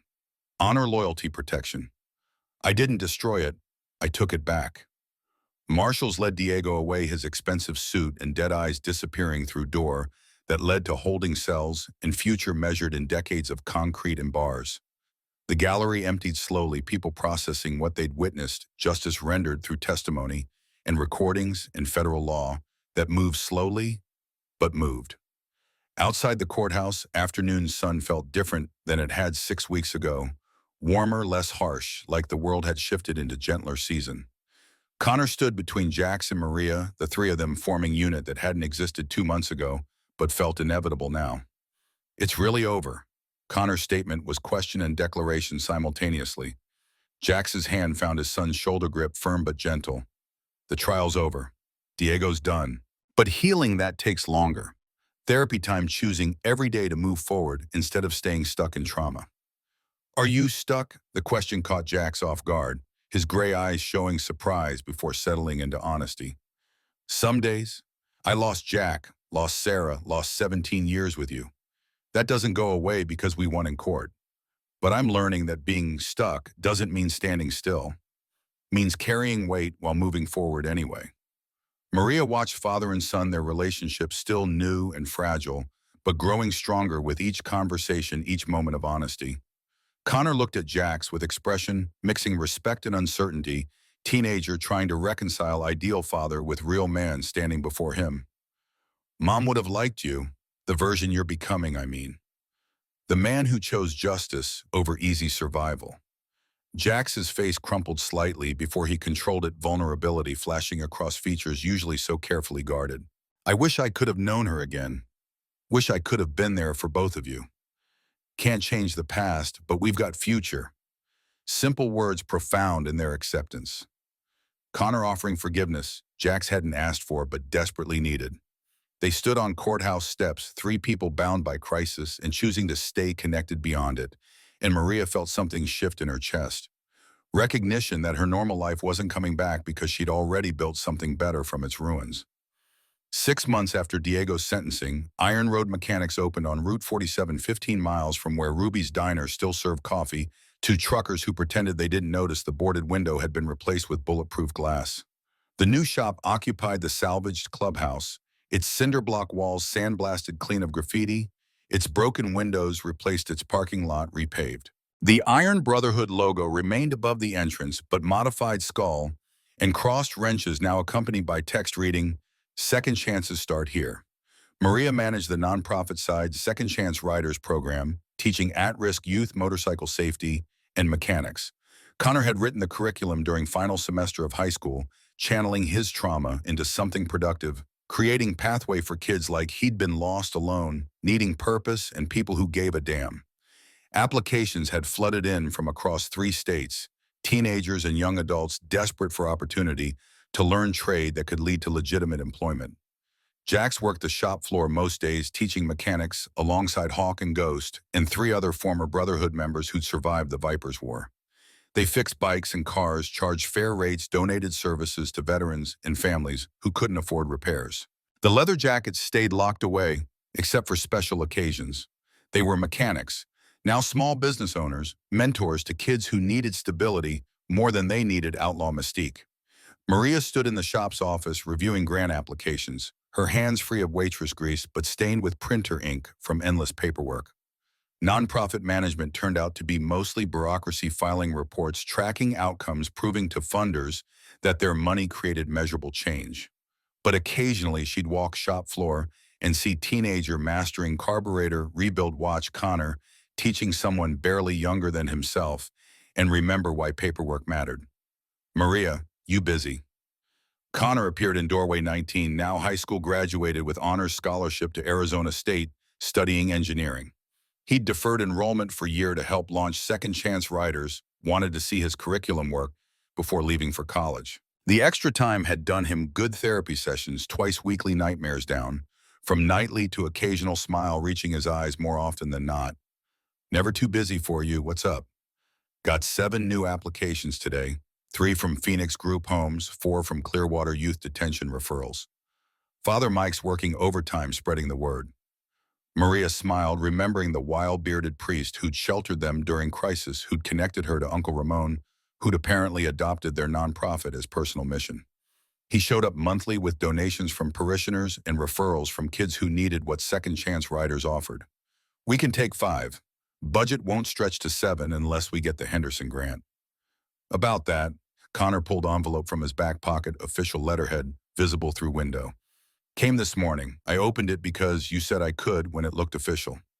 Maria took the envelope, scanning contents, her breath catching as she processed the number. 50,000. They're giving us 50,000. Annually for 3 years, renewable based on outcomes. We can take all 7 applicants plus expand in Nevada branch if we want. Maria's hands trembled slightly, overwhelmed by responsibility and possibility. She'd spent 28 years surviving, 3 years pouring coffee, 6 months building something that mattered. The transition felt surreal, like someone would wake her up and she'd find herself back at Ruby's $40 short on rent, wondering how waitresses became nonprofit directors. You okay? Connor's concern was genuine, this boy, who'd survived torture looking worried about woman who'd found him in alley. Maria laughed sharp sound, mixing relief and disbelief. Yeah, just processing that we're actually doing this, building something real. You built it, you and Dad. I just wrote curriculum. You wrote the heart of the program. Everything else is paperwork. Connor's expression shifted pride and vulnerability mixing. Mom would have been proud. What we're doing here helping kids like I was. She always wanted me to find purpose beyond survival. Maria stood crossing to hug him, this surrogate younger brother who'd become central to her life through accident and choice. She raised you right. Whatever else happened, she gave you foundation to build from. They stayed like that for a moment, two people who'd been alone, finding family and shared trauma and healing. Then Connor pulled back, grinning with mischief that made him look his actual age instead of decades older. Dad's looking for you, something about evening plans and dressing nice. Maria's stomach flipped, anticipation and nervousness combining. Her relationship with Jax had developed slowly, carefully, two damaged people learning to trust someone else with their scars. They'd been officially together for 4 months now, taking things at pace that felt right rather than rushing because trauma bonding created illusion of intimacy. She found him outside, standing beside his motorcycle, leather jacket on despite May heat. He'd cleaned up, beard-trimmed hair, combed, wearing shirt without grease stains. The sight made Maria smile, this man, who looked dangerous, trying so hard to appear date-appropriate. You look nice. Where are we going? Surprise, you trust me? Maria thought about the question seriously, about everything that had happened since she'd made a phone call in dark alley. Jax had protected her, involved her in decisions, shown her his worst parts, and accepted hers in return. He was patient with her trust issues, understanding when she needed space, present when she needed support. Yeah, I trust you. Relief flickered across his face, like the answer had mattered more than he'd admit. He handed her a helmet, helped her onto the bike behind him, waited until her arms wrapped around his waist before starting the engine. They rode towards Sunset Highway, unreeling beneath them, desert spreading in all directions, painted gold and purple by dying light. 20 minutes later, they arrived at Overlook. She'd never seen cliff edge, offering views across valley toward mountains. Hawk waited there beside truck, waving as they approached, his weathered face showing rare smile. Beside him stood Maria's Uncle Ramon, 14 years older but unmistakable, his missionary beard and sun-weathered skin making him look like prophet from ancient texts. Ramon, Maria's voice broke on his name, tears immediate and unexpected. Her uncle opened his arms and she fell into them, sobbing with relief and release, connection to family she'd thought permanently lost. He held her like she was fragile and precious, murmuring in Spanish about missed years in Providence and roads that circled back to where they should have led all along. Father Mike called me, told me what you've built, who you've become. I couldn't miss celebrating that. Behind them, more motorcycles arrived, Ghostfin Marcus, other Brotherhood members who'd survived the Viper's War and chosen legitimate path forward. They parked in semicircle, creating space that felt ceremonial, and Connor appeared from somewhere carrying cooler and blanket. The sun touched horizon light, shifting from gold to orange to purple, and Maria understood this was more than surprise date. It was gathering family, defining itself through choice rather than blood. Jax appeared beside her, his gray eyes soft in fading light. Wanted you to have this. People who matter, celebrating what matters. No crisis, no danger, just life. Maria finished for him, understanding clicking into place. They'd spent 6 months surviving, reacting, building from wreckage. This was first time they'd stopped to appreciate what they'd built, to gather people they loved, without trauma being the organizing principle. They ate sandwiches Hawk had brought, drank beer. Connor was too young for, but got anyway because rules felt negotiable at family gatherings. They talked about second chance riders, expansion, Connor's upcoming college semester, Ghost's tentative romance with woman who managed coffee shop in town. Ramon told stories about missionary work in Guatemala, about villages that needed everything and gave everything they had anyway, about faith, looking different than expected, but serving same purpose. As darkness fell and stars emerged, Connor stood, clearing throat with nervousness that suggested prepared speech. I wanted to say something. While everyone's here, conversation stopped, attention focusing on 19-year-old who'd survived more than most people twice his age. He looked at Jax, his expression mixing love and residual pain and hard-won acceptance. 6 months ago, I hated you. Blamed you for mom dying alone, for missing my childhood, for being everything she protected me from. I thought her death meant I'd never have family, never have father, never have people who chose me instead of being obligated. His voice strengthened, moving past grief towards something else. You proved me wrong, all of you. Maria found me and didn't have to. Dad protected me and didn't have to. Hawk Ghost Finn, you risked your lives for kid you'd never met. Uncle Ramon flew from Guatemala for someone he hadn't seen in 14 years. You chose me, chose us. Built family from nothing because families don't require blood, just commitment. He pulled folded paper from pocket, smoothing it carefully. I wrote this for English class last week. Teacher said it was too personal to share publicly. Figured this was better audience anyway. He read from paper, voice wavering but steady, words crafted by teenager processing trauma through poetry. Legacy isn't what you inherit. It's what you build from broken things, from missed connections and second chances, from finding family where family shouldn't exist. My legacy is leather jackets, teaching mechanics, is Waitress, managing nonprofits, is father learning fatherhood backward, is everyone who chose to stay when leaving was easier. That's legacy worth leaving.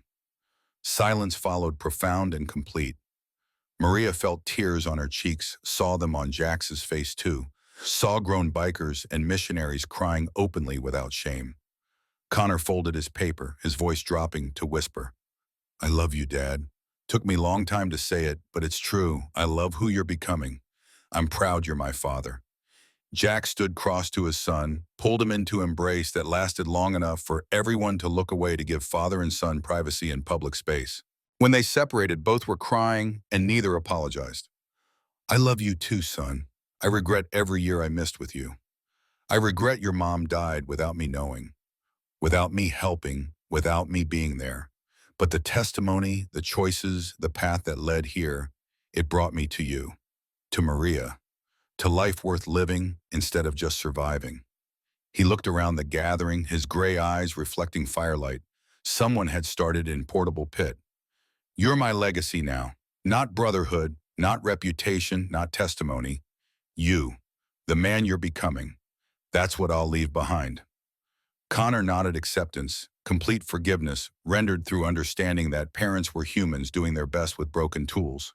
They stood together, backlit by fire and stars, and Maria felt the moment crystallize into memory that would sustain through whatever came next. Later, after others had left and Connor had driven home in truck, Maria and Jax remained at Overlook, watching stars emerge in desert sky unpolluted by city lights.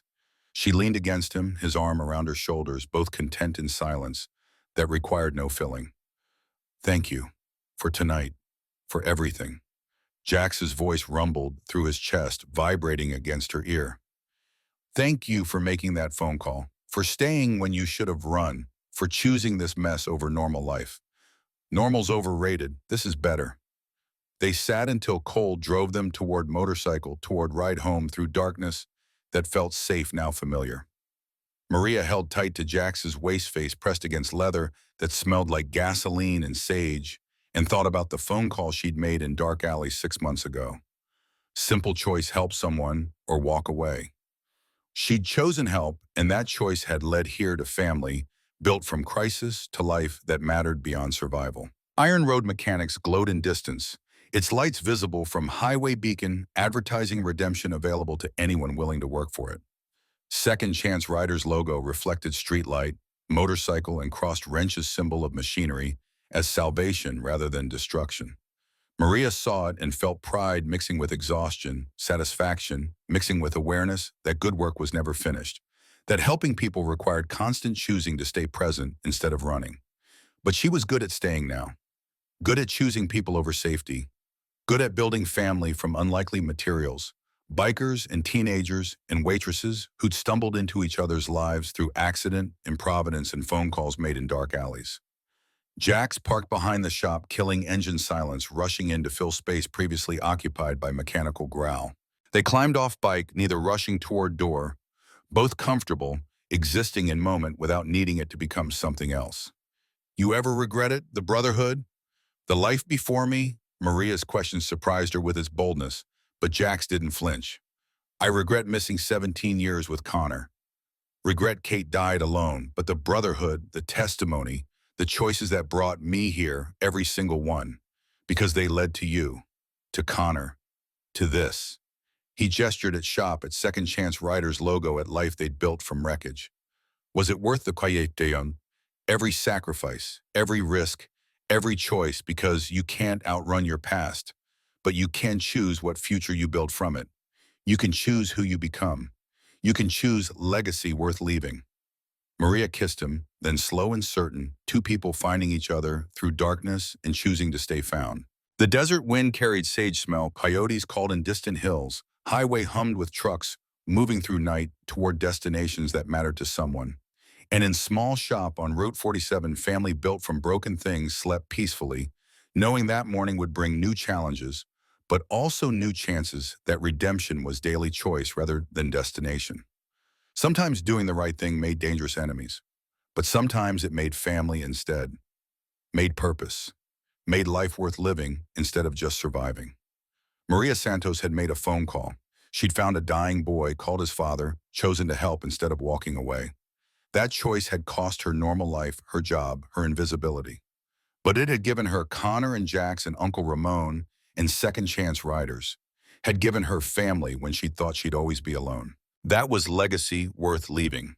Not what you inherited, but what you built, from broken things, from missed connections, and second chances from staying when leaving was easier. She held Jax's hand and walked into Iron Road Mechanics, into home that smelled like motor oil and coffee and possibility. Behind them, desert stretched endlessly, beautiful and indifferent. Ahead, tomorrow waited with all its challenges and opportunities. And in present moment, Maria Santos was exactly where she needed to be, with people she'd chosen and who'd chosen her back. The story that began with phone call in dark alley ended here, not with perfect resolution or happily ever after, but with family gathered around motorcycle shop, with teenager writing poetry about legacy, with father learning fatherhood backward, with Waitress becoming nonprofit director, with Marines teaching mechanics to kids who needed second chances. Ended with choosing to stay found instead of running, with building futures from past wreckage, with understanding that brotherhood meant protecting each other even when protection cost everything. Ended with Maria Santos, Connor Brennan, and Jax Ryder standing together under desert stars, unlikely family forged from crisis and sustained by choice, proof that sometimes the hardest roads led home.